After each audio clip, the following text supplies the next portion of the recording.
Padre, gracias por tu palabra en esta mañana, porque por siglos se ha mantenido, se ha preservado eh, acá en la tierra de manera providencial.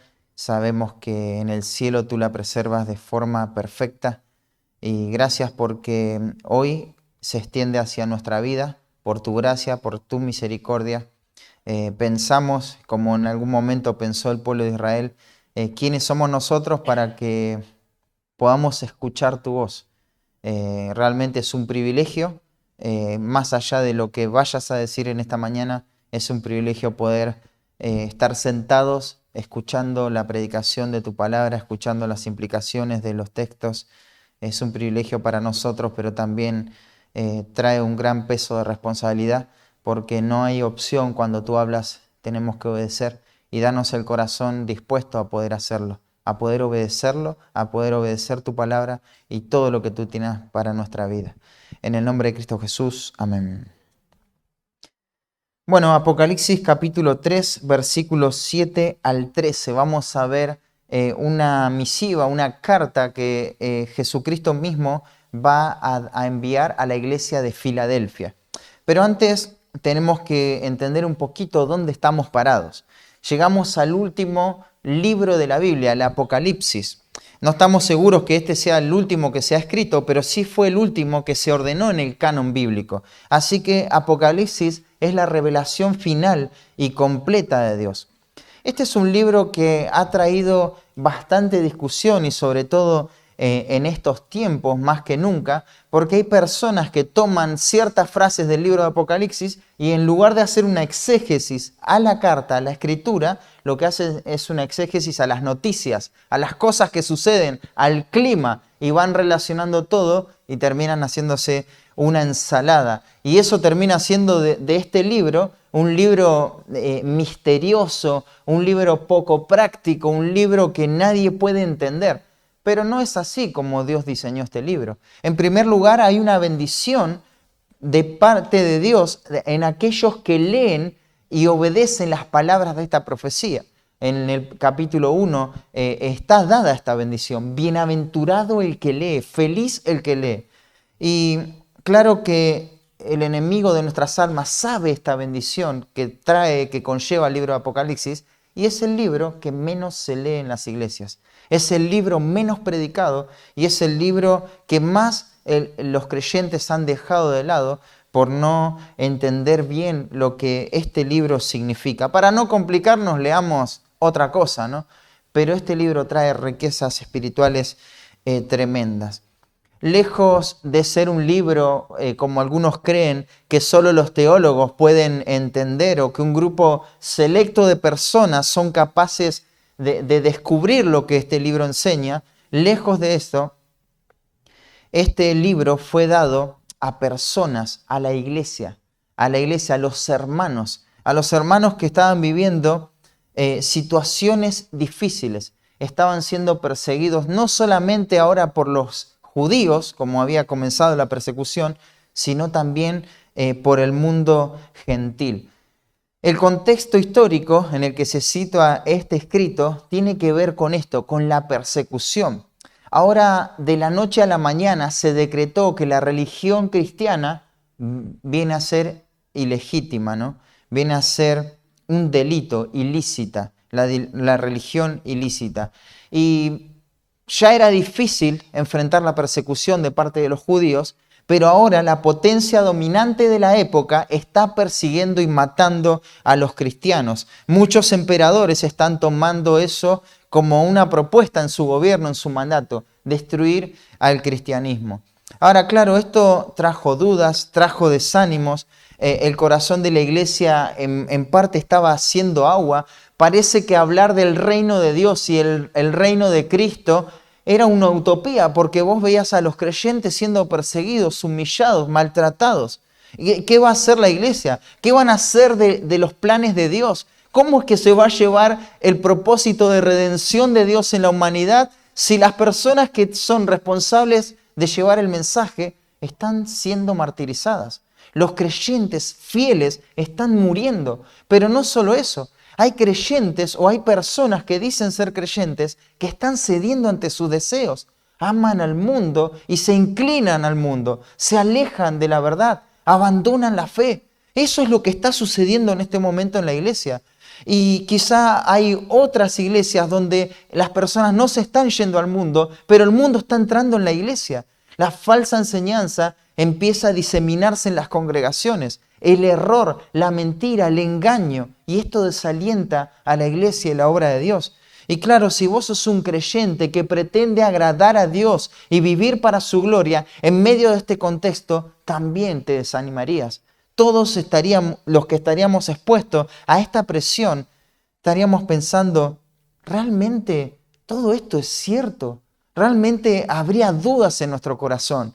Y esta carta lo que viene a hacer es mostrar un pantallazo de que aunque todo parezca negro, aunque todo este tiempo de oscuridad parece que Dios perdió el control, Dios es el único soberano y Dios gobierna, porque no importa cuánto se opongan a los propósitos de Dios, cuánto en la apariencia parece que el mundo está venciendo a la verdad que proclama la iglesia, la verdad nunca puede ser destruida, la verdad va a prevalecer. Entonces, este no es un libro misterioso, este es un libro de mucho ánimo para la iglesia. Vos imaginate, en todo ese contexto que te dije, viene el Señor y nos da este libro y te dice, al final Dios va a triunfar. Al final Cristo es el Señor. No solamente es el Señor que va a reinar en los corazones de los creyentes que componen la iglesia, sino que Él es el Señor de todo el universo. Todos se van a tener que humillar y someter bajo el señorío de Cristo.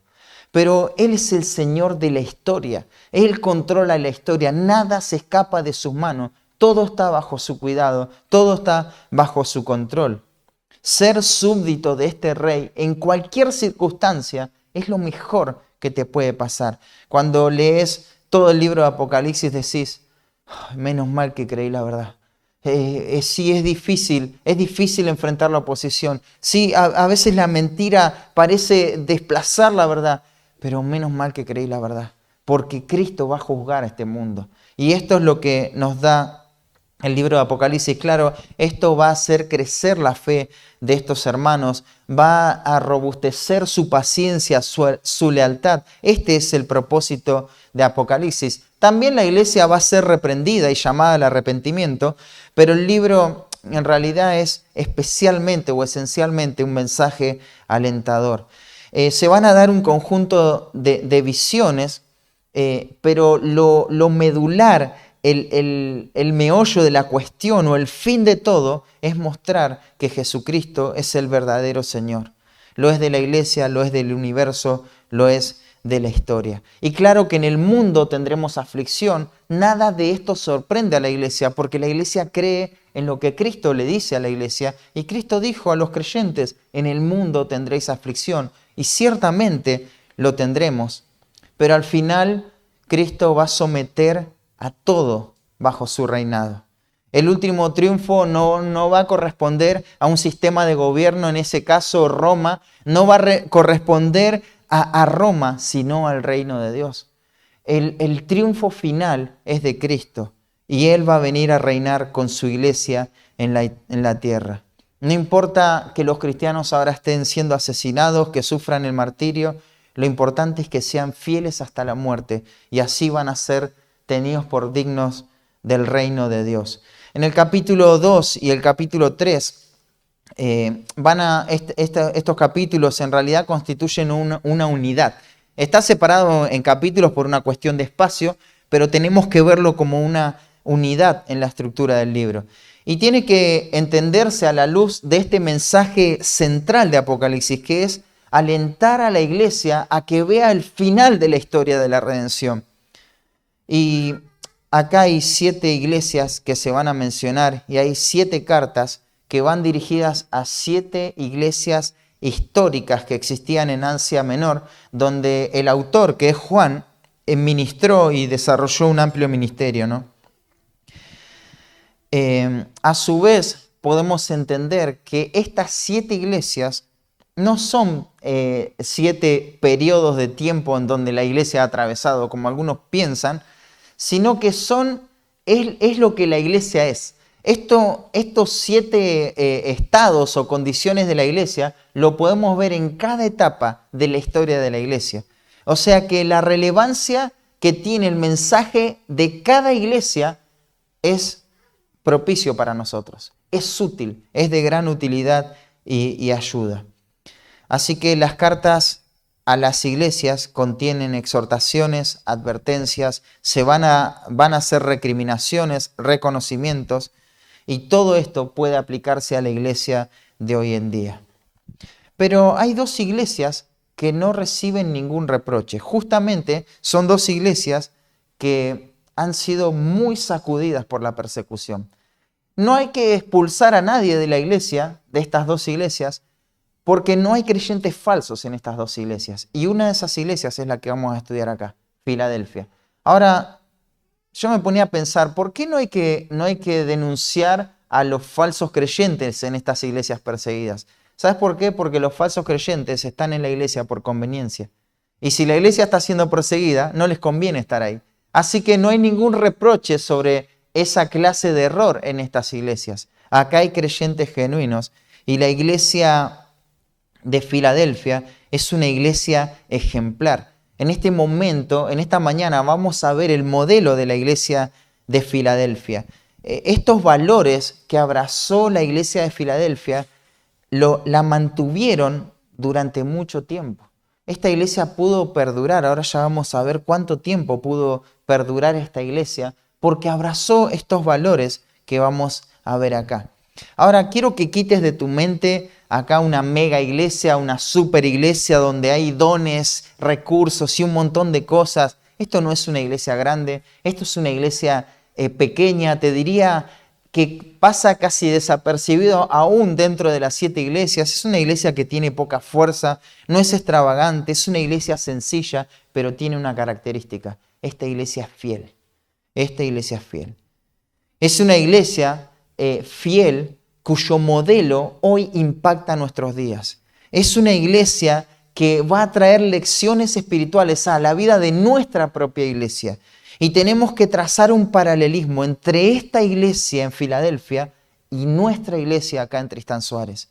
Tenemos que comparar estas 2 iglesias y tenemos que ver qué cosas ellos tienen que nosotros hemos abrazado para poder retener esas cosas, no soltarlas nunca, pero qué cosas ellos tienen que nosotros aún no hemos abrazado para arrepentirnos y abrazar esas verdades que hicieron que esta iglesia perdure. Si vemos un paralelismo, una sintonía, una concordancia entre estas 2 iglesias, no soltemos eso. Ahora, si vemos un contraste entre esta iglesia, tenemos que arrepentirnos hoy. Hoy tenemos que arrepentirnos. Cada uno de nosotros que no se vea reflejado en los valores de esta amada iglesia en Filadelfia, tiene que arrepentirse. Hoy tiene que arrepentirse mientras hay tiempo y dar un giro de 180 grados. Antes de leer el pasaje, déjame resumirte en una idea sencilla y básica lo que vamos a ver en esta mañana.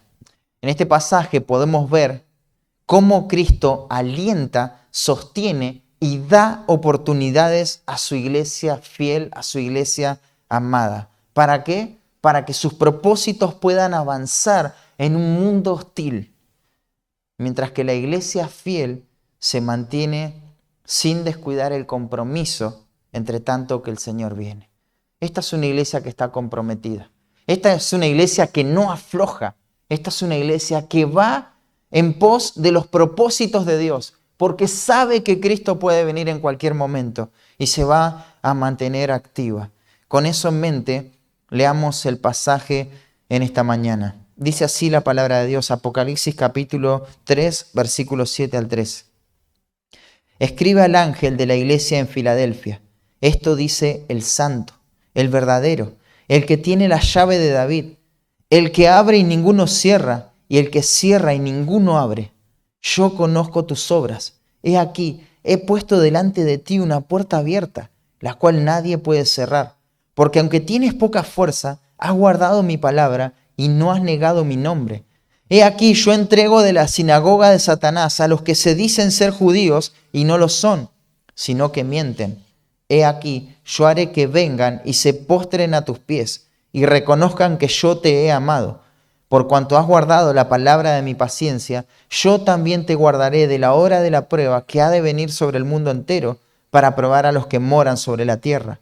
He aquí, yo vengo pronto, retén lo que tienes para que ninguno tome tu corona. Al que venciere, yo le haré columna en el templo de mi Dios y nunca más saldrá de allí. Y escribiré sobre él el nombre de mi Dios y el nombre de la ciudad de mi Dios, la nueva Jerusalén, la cual desciende del cielo de mi Dios, y mi nombre nuevo. El que tiene oído, oiga lo que el Espíritu dice a las iglesias. Y esta es una carta dirigida a la iglesia de Filadelfia. Podemos titular este mensaje como de esta manera: palabras de Cristo a su iglesia fiel. Palabras de Cristo a su iglesia fiel.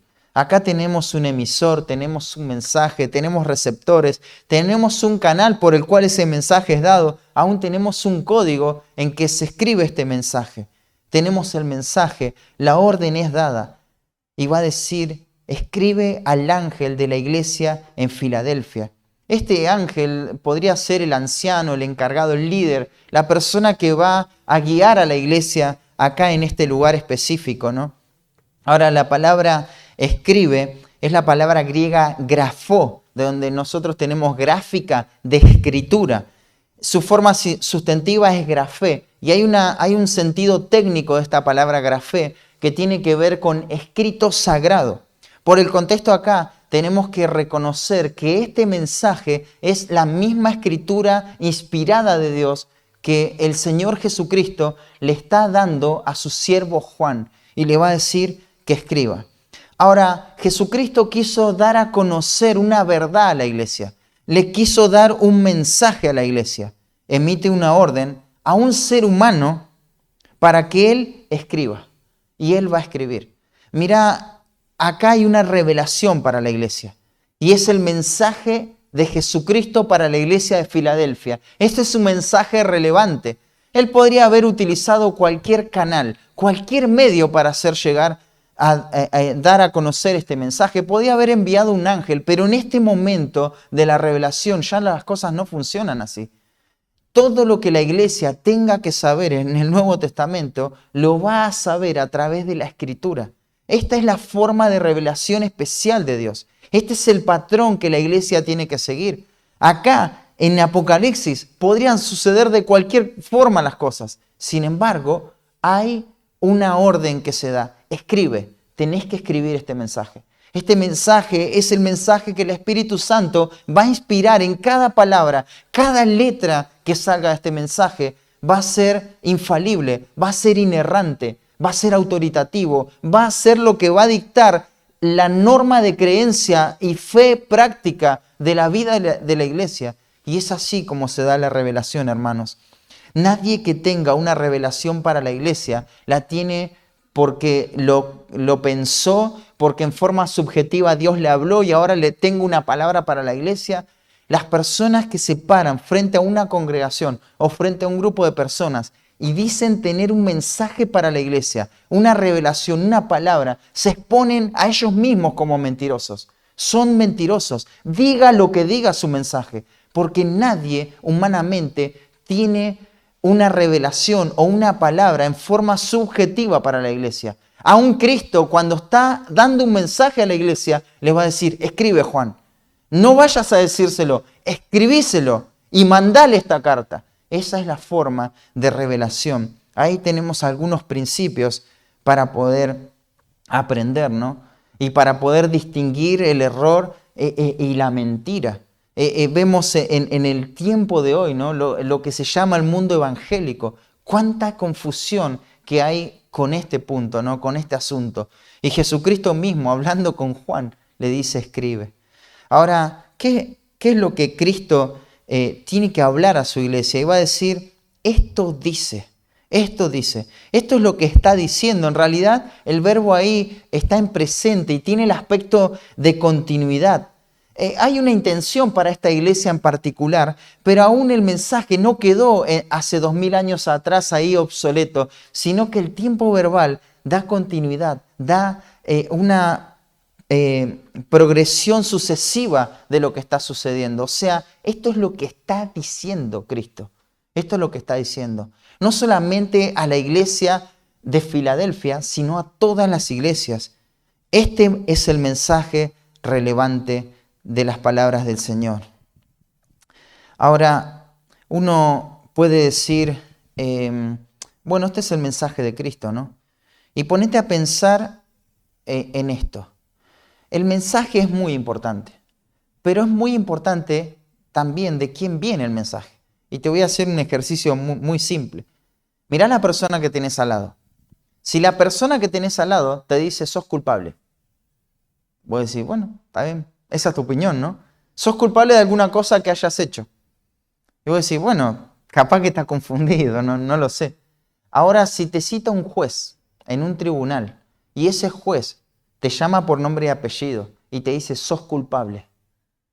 La misma palabra, ¿no? La misma expresión, pero no tiene el mismo peso, ¿verdad? No tiene el mismo peso. Este mensaje pudo haber sido dicho por cualquier persona, pero este es el mensaje de Jesucristo a la iglesia. Este mensaje tiene mucho peso, no solo por el contenido, sino también por quién lo dice. Y Jesucristo es quien dice este mensaje. Por eso, para él mismo fue necesario presentarse. ¿Quién es este que va a dar el mensaje a la iglesia? Así que antes de ver las palabras de Cristo a la iglesia, veamos quién es, cómo se presenta Cristo a la iglesia. Y va a decir en primer lugar, el santo. Esto dice el santo. La santidad de Dios es su grandeza inherente y absoluta. Es lo que lo hace inconfundible y por encima de todo lo que hay fuera del mismo. Está separada de todo pecado de modo absolutamente moral. Él está por sobre todo. Este no es un sobrenombre en Cristo. Él no, bueno, al que le dicen santo. No. Describe en forma perfecta su esencia. La santidad de Dios, hermanos, impregna cada una de sus perfecciones. Dios es todo lo que es, por sobre todas las cosas, porque Él es santo. Cuando Isaías tuvo la visión celestial, cuando él ve al santo, lo que está viendo es a Cristo mismo, como en el Nuevo Testamento van a explicarlo los autores del Nuevo Testamento, ¿no? Es Cristo mismo. Y en esa visión de Isaías, él podía ver a estos serafines cantando. ¿Y qué decían estos serafines? Santo, santo, santo. Este es un superlativo que va a aparecer en varios textos en la Biblia. De ahí decimos que Dios es 3 veces santo, ¿verdad? Como si fuera que Él es 3 veces más esta perfección que cualquier otra perfección, que cualquier otro atributo. Pero en realidad no sería del todo acertado pensar así, ya que santo, santo, santo es un superlativo. Solamente se escribe 3 veces para indicar la infinitud de ese carácter santo. Esto es infinito. Es como cuando hablamos de un número que se va a repetir al infinito. ¿Cómo decimos? Número periódico, ¿no? Es un número que lo repetimos, le hacen como una casita arriba y sabes que ese número se repite hasta el infinito, ¿no? Bueno, este es un superlativo que tiene que ver con esto.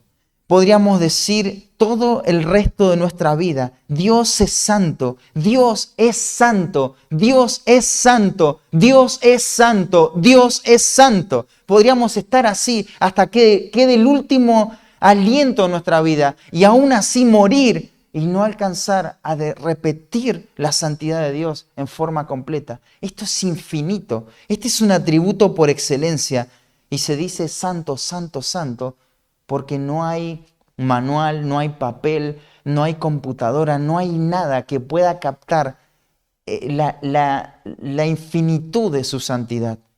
Él es santo, de ahí no tolera el pecado, de ahí que en el cielo no entra cosa sucia ni a que haga abominación y mentira, de ahí que está irado con el pecador todos los días de su vida, de ahí que va a juzgar el mundo con justicia, de ahí que va a castigar el pecado, de ahí que va a castigar nuestro pecado, no importa cuánto lo ocultemos, nuestras intenciones pecaminosas van a ser expuestas. Él nos va a castigar porque Él es santo.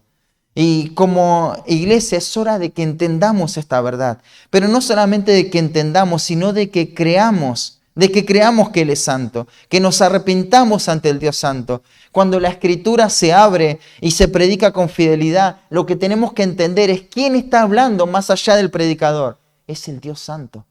Es el Dios santo. Si se pueden representar las palabras del Dios santo, es el Dios santo dando su mensaje a la iglesia. Esto es lo que la iglesia de Filadelfia tenía que entender. Quien va a decir esto, esperen un poco, no pasemos tan rápido al mensaje. Quiero decirle que el santo dice esto. Es el santo, es el santo. Este Dios santo ha demandado santidad a su pueblo, porque Él es santo, ¿no? Y Él se agrada en que reflejemos su santidad. Esto es algo que lo vemos tanto en el Antiguo Testamento como Nuevo Testamento. Que nos parezcamos a Él, a su atributo, a este atributo. Sed santos porque yo soy santos. Hermanos, tenemos que examinar nuestro corazón y saber que Dios va a dar palabras a su iglesia en Filadelfia. Muchas de esas palabras van a llegar a nuestros corazones, pero tenemos que arrepentirnos en esta mañana. ¿De qué pecado tenemos que confesar a Dios en esta mañana que aún no hemos abandonado? ¿Qué pecado el Espíritu Santo trae a tu mente que ahora tenés que abandonar? Pensá, examiná tu corazón en esta mañana. Si es todo lo que tenés que escuchar, está bien, pero confesá el pecado y arrepentirte. Quizá tu carne se manifiesta con adulterio, con fornicación, con inmundicia, con lascivia, con idolatría, con hechicería, con enemistades, con pleitos, con celos, con iras, con contiendas, con disensiones, con herejías, con envidias, con homicidios, borracheras, orgías o cosas semejantes a estas, como va a decir el apóstol Pablo. Pero que el Espíritu Santo pueda traer convicción en esta mañana y pueda hablar a tu corazón. Sí, esto es donde me está punzando el Espíritu. Esto es lo que yo tengo que confesar. Esto es lo que tengo que cambiar. ¿Qué obras en tu carne deben morir? Deben morir de hambre. Pero no solamente Él es santo, sino que Él es verdadero. Él es verdadero. La verdad y la fidelidad de Dios corresponden a su perfecta naturaleza, con lo que Él es, con la fiabilidad de sus palabras y hechos, con la precisión de sus conocimientos y pensamientos. Podríamos hacer una lista exhaustiva de todo lo que este atributo conlleva, ¿no? Dios es el único real, por lo tanto, Él está en contraste con todos los dioses falsos. Él no puede mentir ni arrepentirse como hombre. Es decir, su palabra no puede ser incierta, no puede ser, bueno, por ahí, ahora esto es lo que les digo, pero mañana no sé. No. Se habló de que Él es el Dios Gesed, el Dios misericordioso, el Dios que tiene amor leal. Pero siempre que ves al Dios misericordioso, vas a ver al lado este atributo, verdad. Él es misericordia y verdad. Todas las palabras de Dios son fieles y verdaderas. La Biblia dice que Él es abundante en verdad. La fidelidad de Dios, como dice el Salmo 36:5, se extiende hasta las nubes. Dios es una roca firme, confiable. Dios cumple sus pactos. Dios es fiel para dar salvación completa. Todas las promesas del Señor, solo hay una única respuesta. Cuando Dios promete algo, el pueblo de Dios tiene que responder de una sola manera. Sí, amén. Esto es así. Esto es así. Porque Él es el verdadero. Acá está el verdadero. Lo que dijo antes fue verdadero. Lo que está diciendo es verdadero. Lo que tiene para la iglesia hoy es verdadera. Esta es una afirmación profunda lo que va a decir.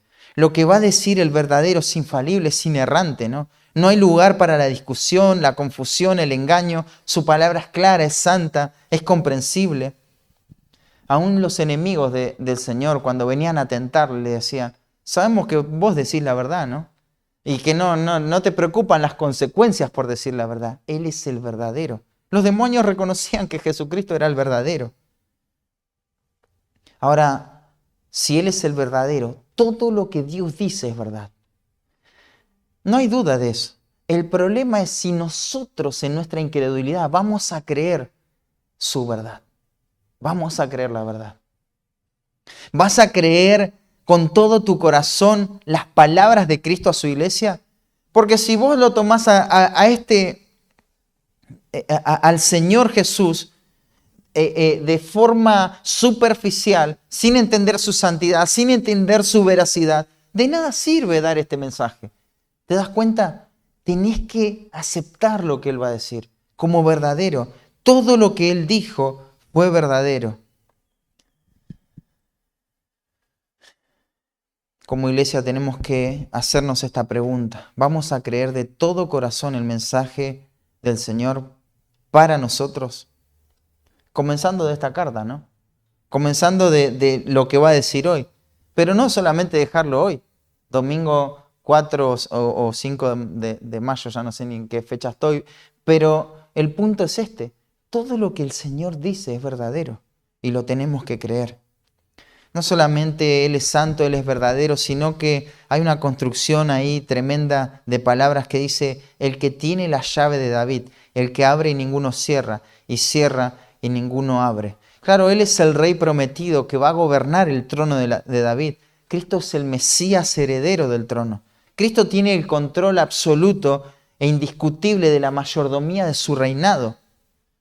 La llave era llevada sobre los hombros de personas para demostrar que poseían absoluta autoridad en la administración, en las posesiones, en las bendiciones. Y esto tiene que ver con su soberanía. El soberano habla.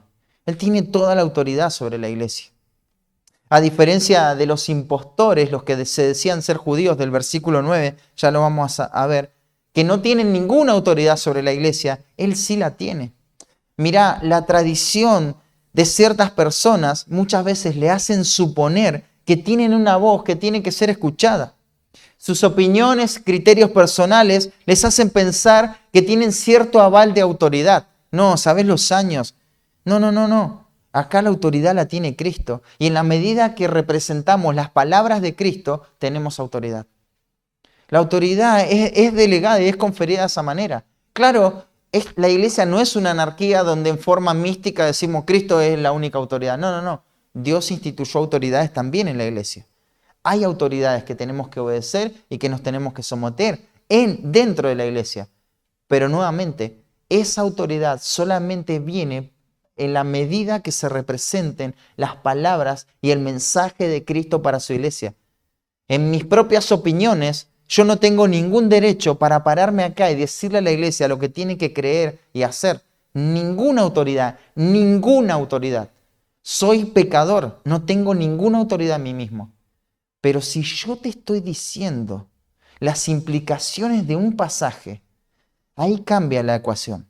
Ahí tengo toda autoridad para decirte lo que tenés que pensar, creer y hacer. Y te lo puedo decir con esa autoridad, porque estoy representando las palabras de Cristo. De ahí a que uno tiembla cuando va a hablar a la congregación, porque tenés que estar seguro de que es lo que Cristo está diciendo. Y Él es soberano, Él tiene las llaves. Lo que Él dice nadie puede ir en contra. Nadie puede sumar a lo que Él dice. Nadie puede negar lo que Él dice. Él tiene toda autoridad. Así que acá tenemos la presentación de este mensajero, el santo, el verdadero, el soberano, dando un mensaje a su iglesia amada y fiel. Y le va a decir, el versículo 8, yo conozco tus obras. En otras palabras, lo sé todo. Lo sé todo. No hay nada oculto. Miro tu vida y conozco todo, todos los detalles. El conozco tus obras no solamente se remite a las obras en sí, sino aún la persona y la motivación que mueve esa obra. Sé todo, sé absolutamente todo. Hay un aspecto positivo de esto que nos alienta, pero también hay un aspecto negativo que nos tiene que hacer temblar, ¿no? Conozco tus obras, no se remite simplemente a los hechos, pero pensemos en este aspecto positivo en primer lugar. Esto trae aliento a nuestro corazón, en el sentido de que nada de lo que hagamos para el Señor va a ser en vano. Qué maravilloso eso, hermanos. Que todo lo que hacemos para el Señor con una motivación correcta va a traer gloria a su nombre, aun cuando este mundo lo ignore. Aun cuando nadie sepa esto. Aun cuando quede en el anonimato. Él no es injusto para olvidar, como dice Hebreos capítulo 6. Él va a recompensar cada una de estas obras que hagamos para el Señor. Estas son las palabras de Pablo a la iglesia en Corinto también. Que se mantengan firmes, creciendo en la obra del Señor, porque nada de lo que hagan para el Señor va a ser en vano. No es en el vacío, no es en el aire. El Señor no es deudor de nadie. No ha sido nunca en la historia deudor de nadie y no vas a ser la excepción. El Señor va a recompensar cada una de las obras que hagamos para Él. Por eso, ánimo, hermano, cuando estás sirviendo al Señor. Lo que estás haciendo lo haces delante del Señor. No importa lo que hagas, pero lo estás haciendo delante de Dios. Tu obra no va a quedar sin recompensa. Así que adelante y ánimo, hermano. Pero hay un sentido negativo acá, no es lo único que tenemos que tomar. El tono negativo tiene que ver con que el santo, el verdadero, el soberano, conoce tus obras. Sabe en realidad la motivación de tus acciones. Si es su gloria lo que estás buscando o tu propia gloria y promoción. Él sabe si lo que estás haciendo lo haces solamente para agradarle a Él o para quedar bien vos y tener una buena reputación. Él conoce tus obras, conoce tus motivaciones, pero aún conoce esas obras que otras personas quizá no la conozcan en esta tierra, ¿no? Conoce acerca de esas obras vergonzosas, esas obras pecaminosas, malas. Él ve todo, nada se escapa de su conocimiento. Él es omnisciente. Esto tiene que llevarnos inmediatamente a la confesión y al arrepentimiento. Así que Cristo se presentó de manera adecuada, ¿no? El santo, el verdadero, el soberano, el omnisciente, Él lo sabe todo.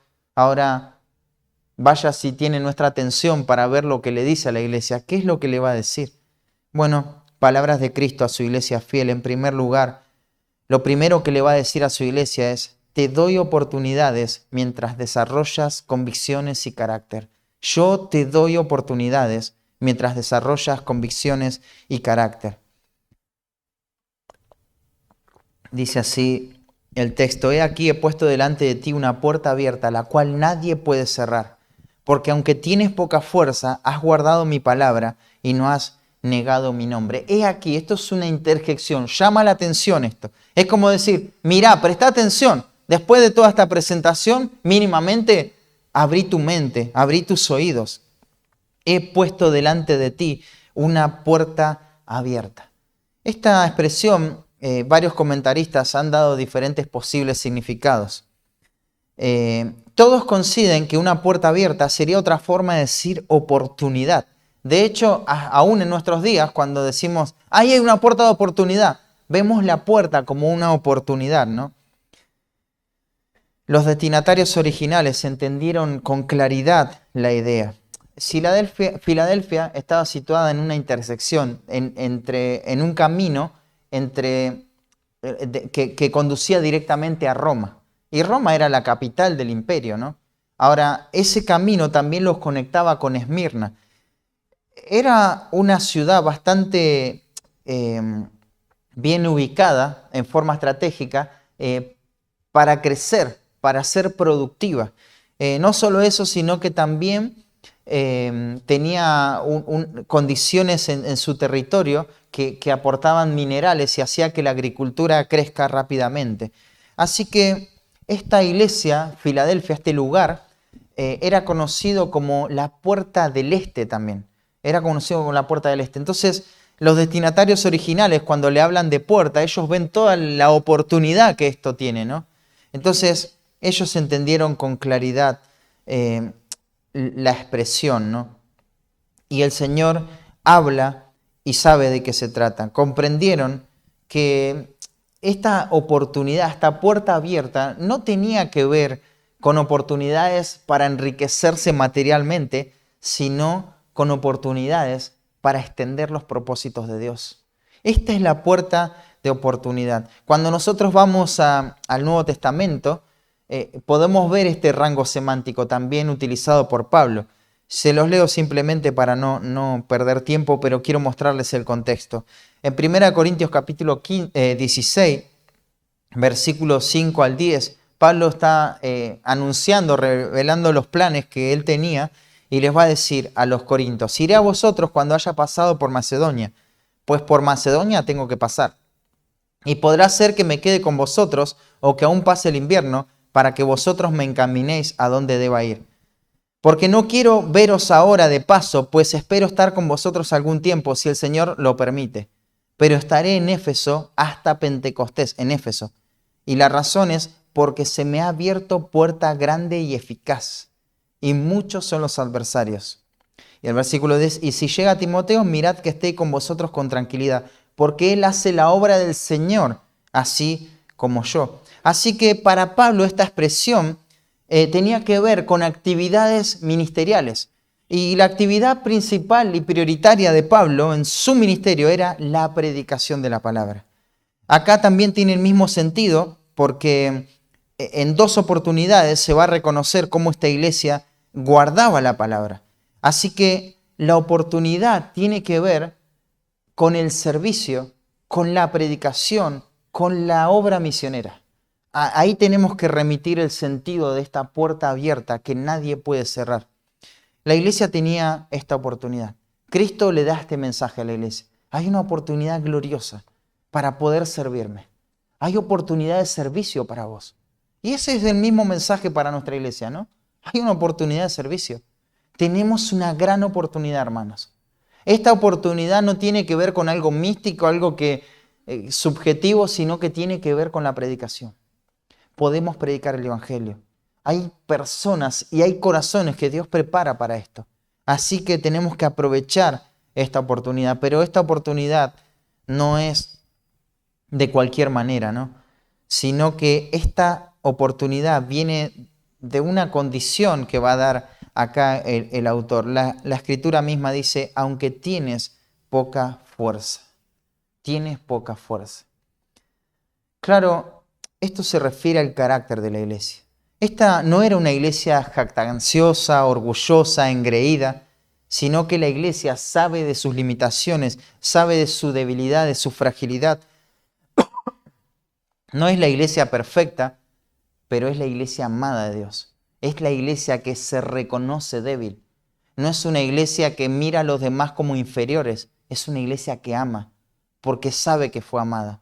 Es una iglesia que sabe lo miserable que es, y es una iglesia que tiene poca fuerza. La palabra poca, ahí el texto griego es micrán, de micros, de microbio podríamos decir, algo chico, algo diminuto, ¿no?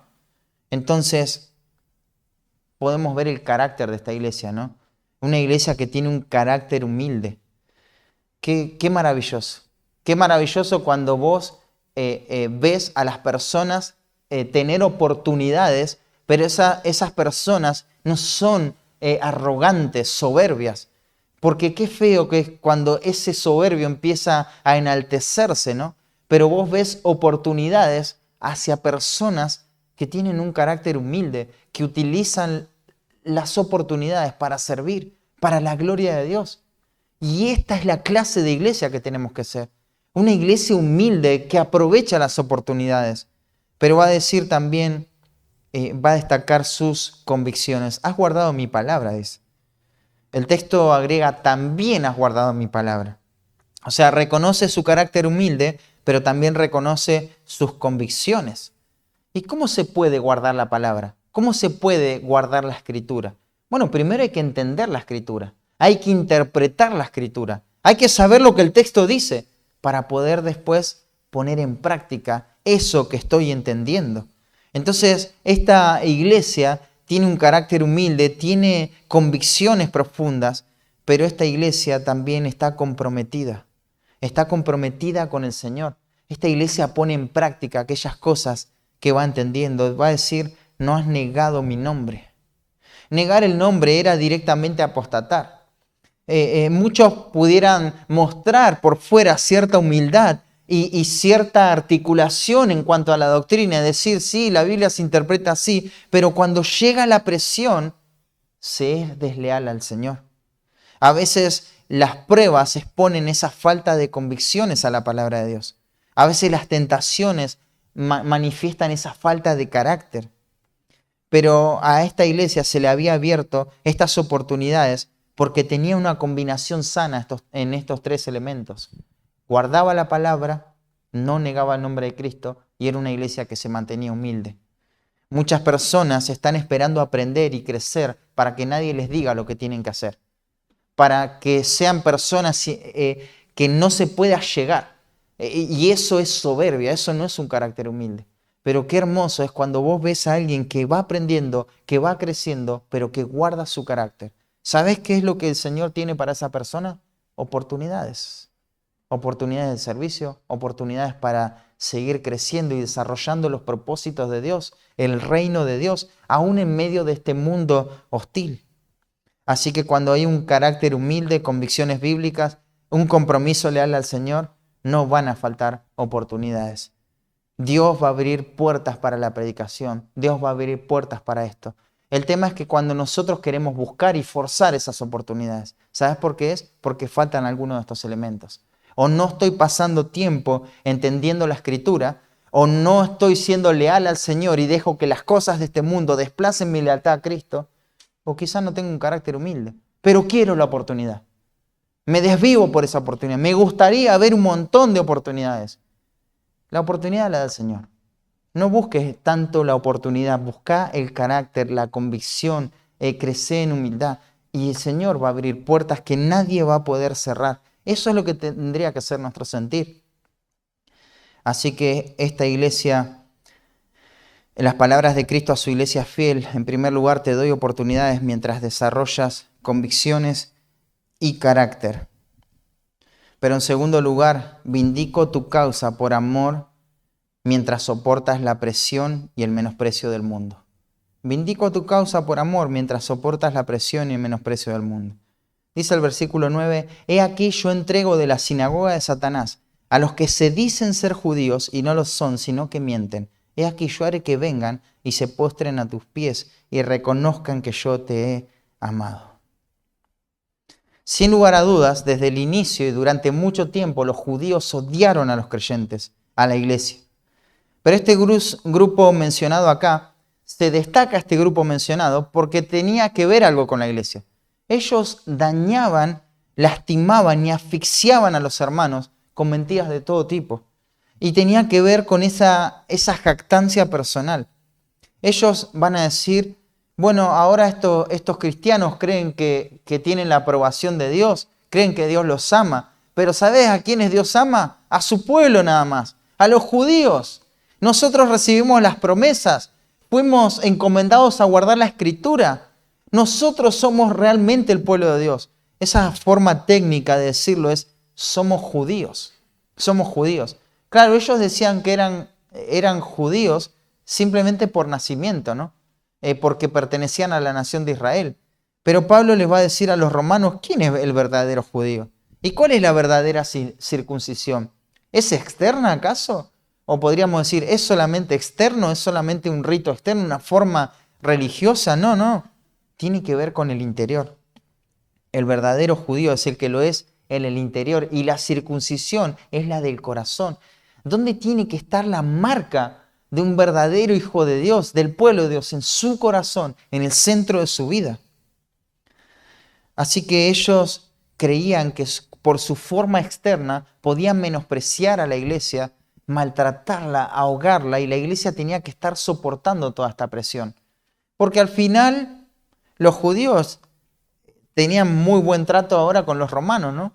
Y la única cosa desechada del mundo en este tiempo era la iglesia. Así que Dios los ha abandonado, por eso todo el mundo los persigue, pero nosotros somos el pueblo de Dios. Mentiras como esa, quizá otras más, pero solamente mostraban una manera externa, ¿no? Ellos invalidaban la ley de Dios por seguir sus propias tradiciones. Personas como estas, que dicen ser algo que en realidad no son, sino que son mentirosos, abundan todo el tiempo y aún hasta nuestros días. Estas personas desalientan a la iglesia. Estas personas son de tropiezo para el pueblo de Dios. Pero estas personas tienen una forma externa nada más. Jesucristo repite las palabras de Isaías cuando él dice, este pueblo de labios me honra, mas su corazón está lejos de mí, pues en vano me honran, enseñando doctrinas y mandamientos de hombre. Y va a decir el Señor Jesucristo, estos mienten. Ellos dicen ser judíos y no lo son, sino que mienten. La única conclusión para esta clase de gente es que mienten. Su vida es una mentira. Viven una mentira creyendo que son algo que en realidad no son. ¿Y sabes cómo nos podemos dar cuenta de que viven una mentira? Según este texto, porque menosprecian a la iglesia. Porque ellos son arrogantes y se creen tener algo, se creen que tienen algo que los demás no tienen. Se creen que entienden cosas que los demás no pueden entender. Un poco los gnósticos pensaban así, ¿no? Un conocimiento superior. Y ven a la iglesia, a los hermanos de la iglesia, como alguien que no me suma ni me resta. Simplemente me voy acomodando a la forma. ¿Sabes? Podemos afirmar que tu vida es una mentira de acuerdo a cómo te estás relacionando con la iglesia. Es una mentira, es una mentira. Y el Señor va a vindicar a la iglesia porque va a decir, yo haré que vengan y se postren a tus pies y reconozcan que yo te he amado. Es tremendo esto, ¿no? Porque no es que se van a postrar a sus pies adorando a la iglesia, porque eso no es lo que el texto dice, pero se van a postrar, van a ser humillados. Los enemigos de Dios, tarde o temprano, van a ser humillados. Aquellos mentirosos que menosprecian la iglesia van a ser humillados. Se van a dar cuenta a quién Dios ama verdaderamente. Puede que veas a una iglesia débil, a una iglesia que tiene poca fuerza, a una iglesia que la consideras incapaz de ayudarte a tomar decisiones en tu vida, pero si es una iglesia que está cimentada en la palabra, que soporta ese menosprecio, Dios la va a vindicar.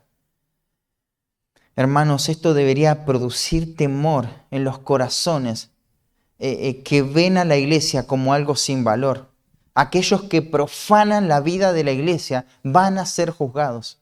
Y yo no me estoy refiriendo exclusivamente a los que están afuera, porque puede que no le estés dando el valor a la iglesia que la iglesia merece. Dios te va a humillar. Es tremendo eso. Hay que valorar a la iglesia. Una iglesia, aunque la veas como la veas, es la iglesia del Señor. Pablo le dijo a los corintios, si alguno destruye el templo de Dios, refiriéndose a la iglesia, Dios le va a destruir. Porque el templo de Dios, el cual sois vosotros, santo es. Mucho cuidado, hermanos. Con esto no se juega. No se puede jugar con la iglesia.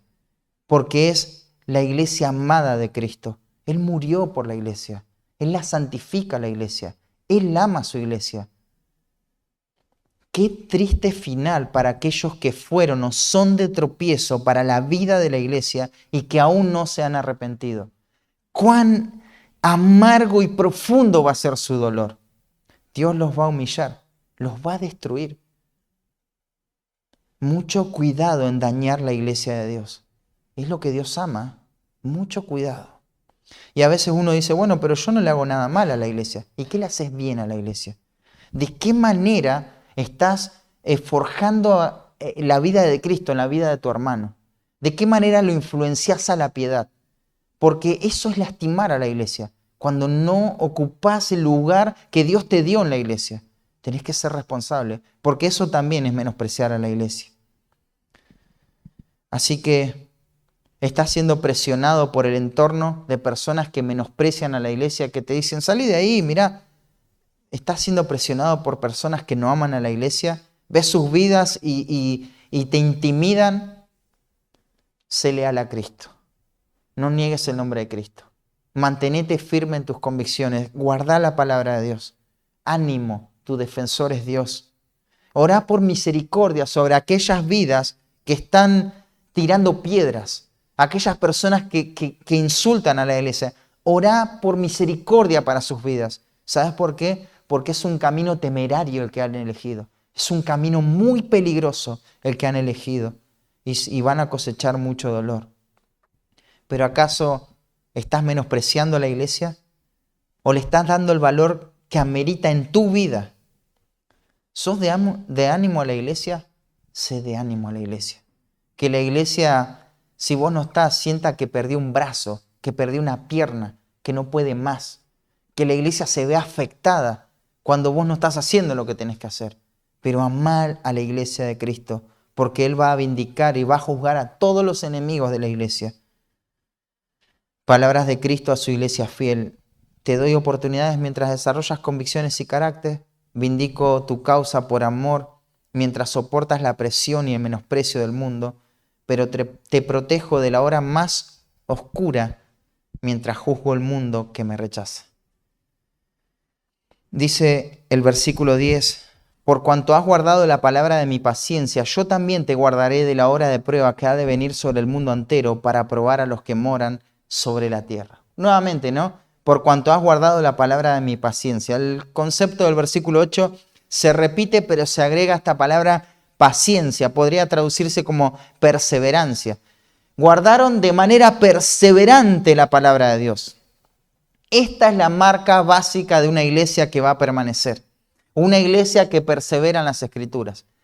Mira, hermano, la hermenéutica no es una cuestión de emoción, donde empiezo y no termino, o el devocional lo mismo. No, es algo en lo que perseveramos. Lo hacemos constantemente, porque es lo único que tenemos que hacer, guardar la palabra de Dios. La iglesia es columna y baluarte de la verdad. Ahora,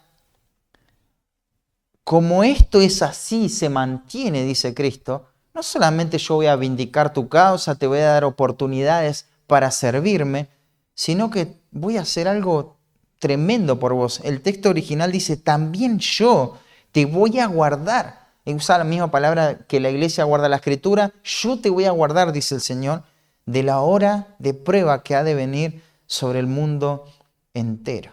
Hay algunas cosas que este texto afirma categóricamente. Hay un espacio de tiempo determinado donde Dios va a juzgar al mundo entero. Dios lo va a juzgar. El mundo no solamente va a ser juzgado después, cuando mueran todos en la eternidad, sino que también va a ser juzgado en la tierra. Dios va a hacer justicia en todos lados. Este periodo de tiempo alude a los 7 años de tribulación que van a venir sobre la tierra, la semana 70 de la profecía de Daniel. Es un tiempo de juicio en el cual Dios va a desatar toda su ira sobre los hombres que rechazaron el mensaje que la iglesia les había estado proclamando durante siglos. El texto dice que mientras esto pase, Dios va a proteger a su iglesia. Dios los va a proteger. Algunos piensan que Dios va a proteger a su iglesia en medio de la tribulación, que los va a librar en medio, a través de la tribulación. Sin embargo, hay una preposición griega ahí, ek. Ustedes saben lo que es ek, la palabra ek, fuera, sacar, de donde viene la palabra exégesis, sacamos el significado del texto, ¿no? Y esta es la misma preposición, tiene que ver con fuera. ¿Fuera de qué? De la prueba no, específicamente del tiempo de la prueba. O sea, vas a estar fuera de ese tiempo, dice esto. Ahora, no es el único argumento gramatical en el cual podemos ver que la iglesia no va a estar en este tiempo de gran tribulación. Hay otros aspectos exegéticos del pasaje, pero para no hacerlo largo, ¿no? Entonces la iglesia va a ser cuidada, va a ser protegida cuando venga la hora más oscura sobre la tierra. Mira, podemos ver diferentes catástrofes, diferentes guerras, pleitos, un montón de situaciones. Y decimos, qué mal que está el mundo. Quiero decirte que todavía no hemos visto nada y no vamos a ver nada si somos la iglesia de Dios. Va a haber un tiempo de prueba, un tiempo donde Dios va a traer todos sus juicios, va a derramar su ira de manera tremenda sobre la tierra.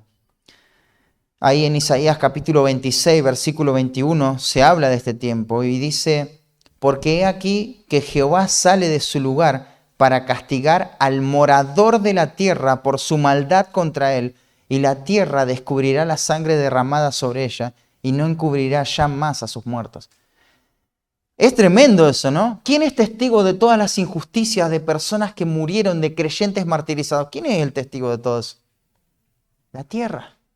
La tierra. ¿Te acordás? La sangre de Abel clama desde la tierra. Bueno, la tierra va a poner en evidencia toda la maldad del hombre y Dios los va a juzgar.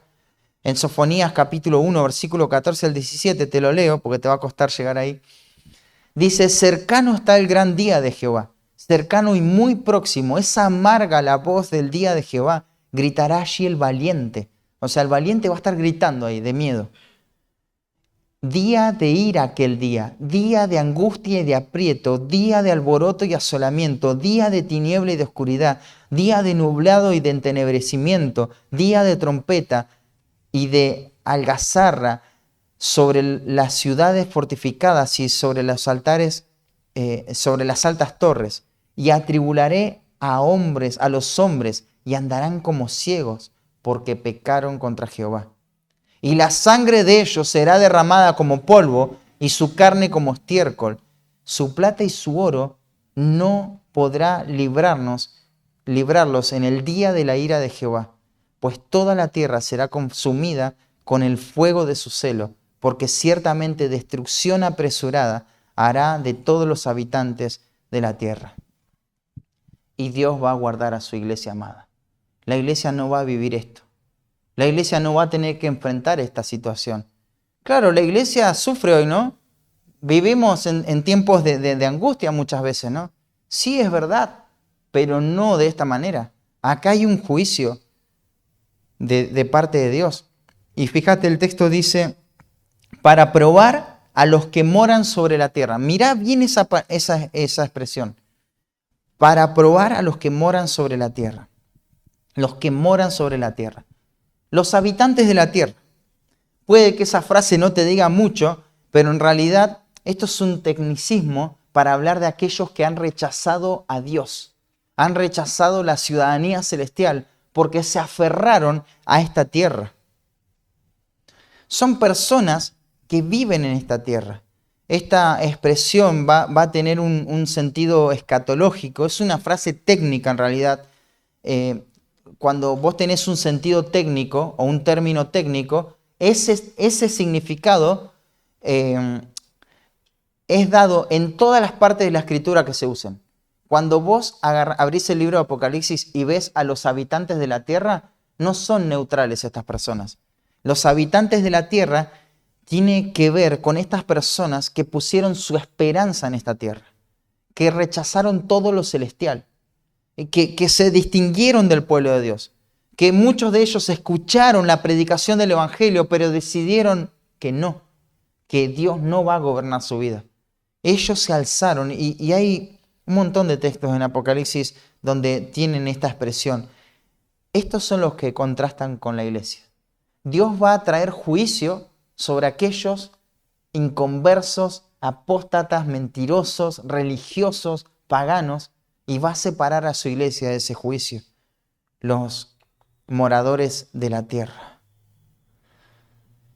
No esperes ver a alguien demasiado raro en esta definición técnica. Es muy habitual ver esta clase de gente. Son personas aferradas a esta vida. Están en todos lados. Están en la iglesia genuina también.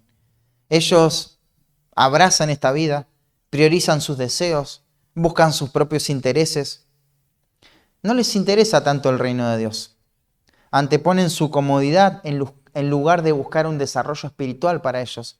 Esas son sus prioridades. Los habitantes de la tierra no solamente están fuera, están dentro de la iglesia. Ellos buscan encajar en la tierra, ¿sabes por qué? Buscan encajar en sus ambientes de trabajo, de escuela. Ellos quieren caer bien porque pertenecen a la tierra, porque son de este reino. Ellos no preguntan por el avance de la obra de Dios, no preguntan por los intereses del reino. No los vas a ver perdiendo cosas de esta vida por algo trascendente. Fíjate, todo es su conveniencia, ¿no?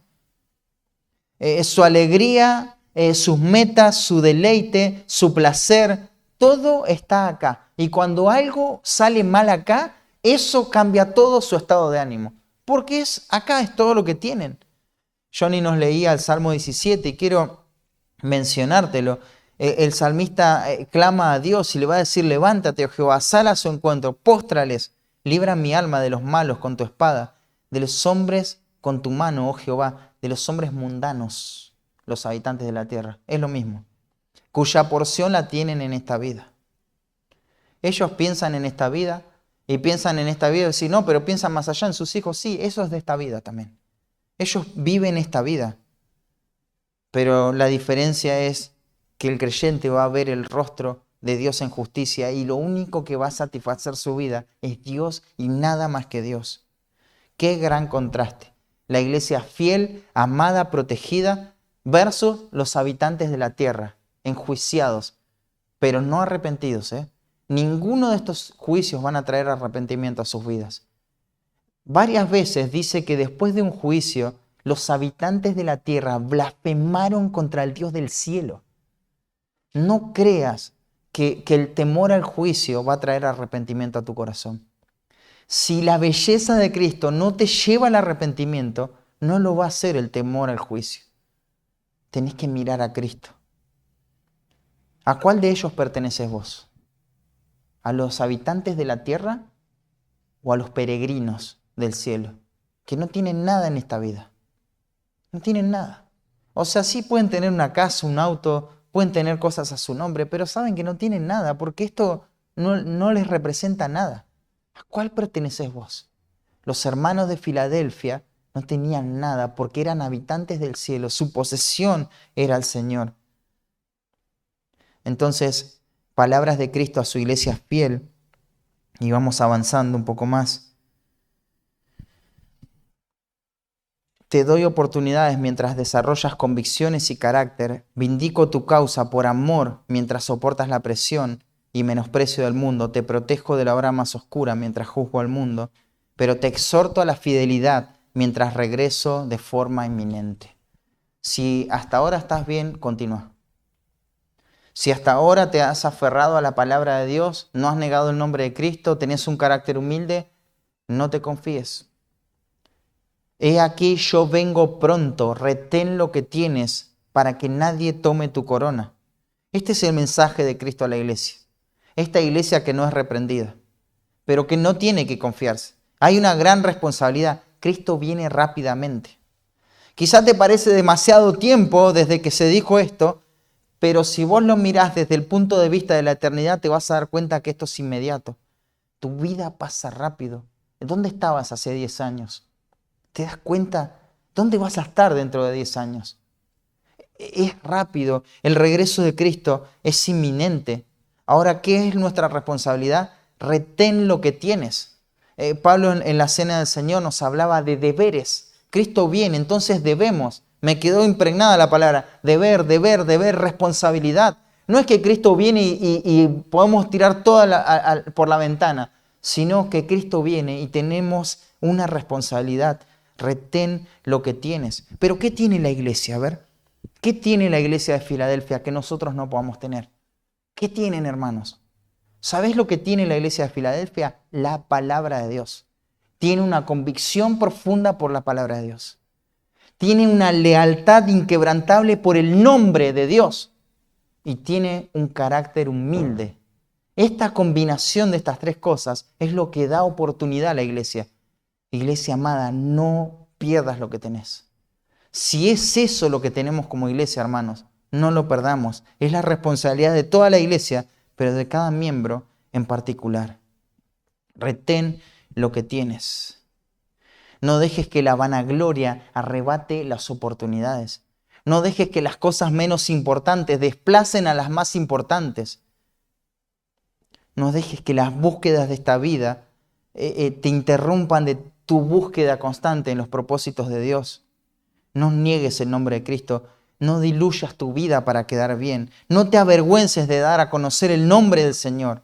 Reafirma tu compromiso con la verdad. Sé leal. Mantenete fiel. Cristo viene. Prioricemos nuestra santidad. Ejercitémonos para la piedad. Desarrollemos nuestra vida espiritual. Velemos, estemos preparados. Qué bueno cuando su Señor le encuentre así al mayordomo fiel. Haciendo estas cosas, ¿no? Las profecías en la Escritura fueron dadas y se cumplió un 90% de todo lo que se profetizó. Falta aproximadamente un 10%, ¿no? ¿Qué te hace pensar que eso no se va a cumplir? La iglesia primitiva de Filadelfia se aferra profundamente al regreso de Cristo y eso la va a mantener enfocada en lo eterno. Y dice, para que ninguno tome tu corona. No es cuestión de lo que hiciste antes en el pasado. Fue bueno lo que hiciste. Sí, amén. ¿Qué estás haciendo ahora? Porque, ¿sabes qué? Muchas veces hablas con personas que hacían esto, que iban a viajes, que hospedaban, que cantaban, que ofrendaban, que predicaban, y todo es una historia pasada. No sirve eso. O sea, fue bueno hasta que lo dejaste de hacer, fue bueno. Después que lo dejaste de hacer no tiene ningún valor, porque al final es retener. El creyente tiene que perseverar, no se puede aflojar. Esto no es una eventualidad, es perseverancia, que nadie tome tu corona. Pablo decía que los que aman la venida de Cristo, los que están pendientes de su corona, van a recibir la corona de vida. Pero Pablo, ¿en qué contexto lo dijo?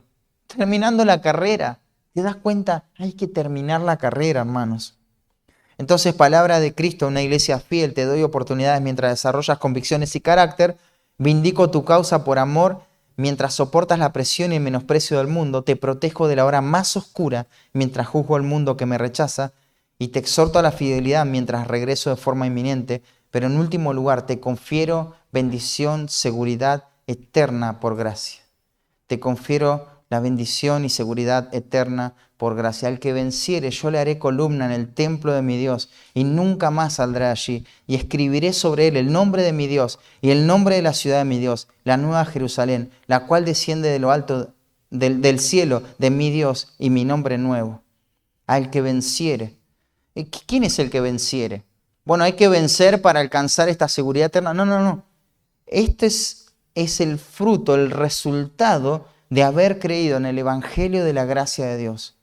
Todos aquellos que se han humillado frente a la predicación del Evangelio, han reconocido el señorío de Cristo, han confesado sus pecados, se han arrepentido y han abrazado a Cristo para vida eterna, son los que vencen. Juan va a decir, todo aquel que cree en que Jesús es el Cristo es nacido de Dios. Y todo aquel que ama al que engendró, ama también al que ha sido engendrado por él. En esto conocemos que amamos a los hijos de Dios cuando amamos a Dios y guardamos sus mandamientos. Pues este es el amor de Dios, que guardemos sus mandamientos y sus mandamientos no son gravosos. Porque todo aquel que es nacido de Dios vence al mundo. Es una realidad. El que venciere no es una condición, sino que es una realidad. Al que venciere yo le haré columna en el templo de mi Dios. Es un sentido figurado, pero muy gráfico acá. Tenés que entender que la ciudad de Filadelfia sufrió muchísimos terremotos. Uno de ellos la terminó devastando por completo. Quedó como un plano, algo llano, liso. Imagínate lo que estamos hablando. Hubo mucho temor al volver a reconstruir y cada tanto había temblores de magnitud muy alta. Pero ellos todo el tiempo estaban teniendo que salir por la persecución. Vivían una vida, la verdad, muy, muy difícil, ¿no? Muy difícil. Sin embargo, acá está la promesa de Dios. Al que venciere, los vencedores van a ser columna. La columna es esencial para el sostenimiento de una estructura, ¿no? No es un mueble, ¿no? En el templo hay diferentes utensilios, pero pueden ser sacados. Pero la columna no. Y esta es la seguridad que Dios les da. Y fíjate, esta seguridad de salvación eterna, que va a decir, nunca más saldrá de allí. Y yo te digo esas palabras y capaz no suena mucho, pero cuando vos lo ves en el texto original, esta construcción gramatical es la forma más enfática para negar algo. Te lo puedo traducir literalmente. Y de allí, nunca más, de allí ya saldrán. Jamás, nunca más saldrán de allí. Es la misma construcción que se usada por Cristo para decir, el cielo y la tierra pueden pasar, pero mis palabras jamás, nunca van a pasar. Nunca. Esto es seguridad eterna. Pero no solamente esa seguridad, sino que tenemos esa pertenencia. Escribiré sobre él el nombre de mi Dios. Esto ya tiene que hacerte volar la mente, ¿no? Esta pertenencia. ¿Te acordás qué era lo que no estuvieron dispuestos a negar? El nombre de Dios. No has negado mi nombre. Qué tremendo, hermano. Mirá, no negar el nombre de Dios no los dejó cómodos, ¿eh? Tuvieron que morir muchos de ellos. La iglesia era perseguida en este tiempo. No negar el nombre de Dios traía consecuencias dramáticas para la vida. Era muy doloroso en esta vida no negar el nombre de Dios.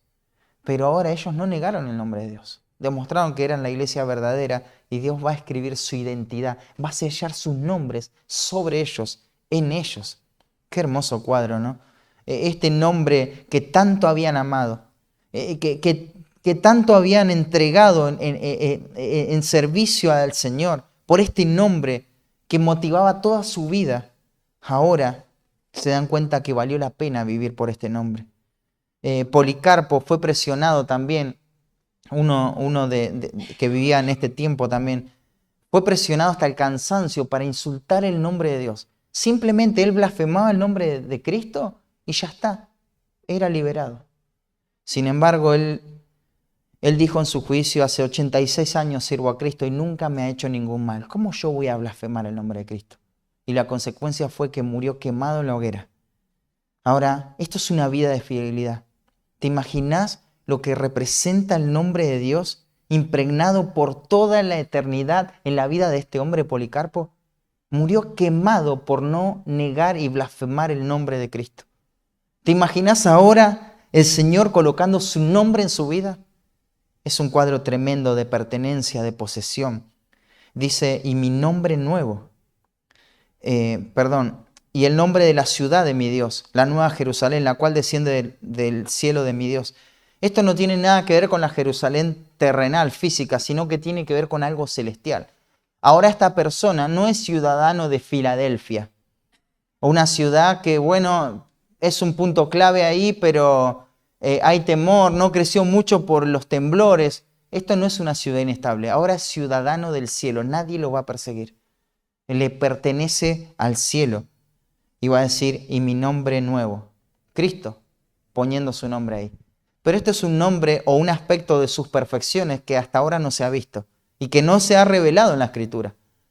Y esa persona va a disfrutar por toda la eternidad de una relación estrecha con el Señor Jesucristo de forma sin igual, nunca antes visto en la historia. En conclusión, este no es un mensaje solo para la iglesia de Filadelfia. Fue escrito a ellos, pero ha sido revelado para todas las iglesias que precedieron a lo largo de los siglos. La iglesia de Filadelfia se mantuvo fiel durante mucho tiempo. ¿Por qué? Por aferrarse a la Escritura, por mantener un carácter humilde, por no traicionar el nombre de Cristo, mientras aprovechaban las oportunidades que el Señor iba concediendo. Esto los hizo perdurar. Estamos en el mes aniversario, 23 años, ¿no? El domingo que viene vamos a celebrar eso. Pero ¿qué va a pasar con la iglesia? ¿Cuántos años vamos a permanecer? Bueno, vamos a permanecer todos los años que guardemos este modelo de la iglesia en Filadelfia.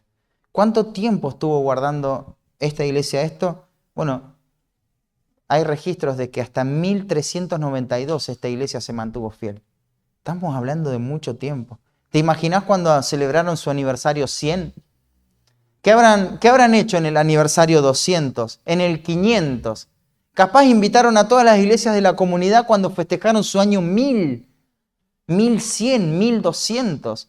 Una iglesia no tiene ningún peligro de extinción mientras se mantenga fiel a la palabra, no niegue el nombre de Cristo, tenga un carácter humilde y aproveche las oportunidades. La razón por la que una iglesia deja de ser iglesia es porque Cristo quita su testimonio de ahí. Porque quizá estas tres cosas o alguna de estas cosas están ausentes y la iglesia deja de ser iglesia. Hermanos, sigamos creciendo como iglesia. Tomemos el modelo de esta iglesia en Filadelfia. Esta carta también es para nosotros. Vamos a tener oportunidades en tanto desarrollemos convicciones y carácter. Dios va a vindicar nuestra causa en tanto soportemos la presión del mundo que nos menosprecia y rechaza. Y vamos a ser librados como iglesia de la hora más oscura que Dios va a traer sobre la tierra en un mundo pagano. O no, pero ahí vas a evidenciar que no sos parte de la iglesia. Dios nos exhorta a la fidelidad mientras Él regresa de manera inminente. Puede venir hoy, en cualquier momento. Y esta esperanza una de las cosas que Pablo decía también a la mañana, esta seguridad eterna. Esperamos gozoso la venida de Cristo porque tenemos una confianza eterna anclada en la palabra de Dios por su gracia. Así que vamos a terminar orando. Señor, gracias por tu palabra en esta mañana. Pedimos que tú la apliques conforme a la necesidad de cada corazón, Señor. Pero que no la ignoremos, que no la pasemos por alto. Que podamos, Señor, tener una vida de arrepentimiento delante de ti. En el nombre de Cristo Jesús, amén.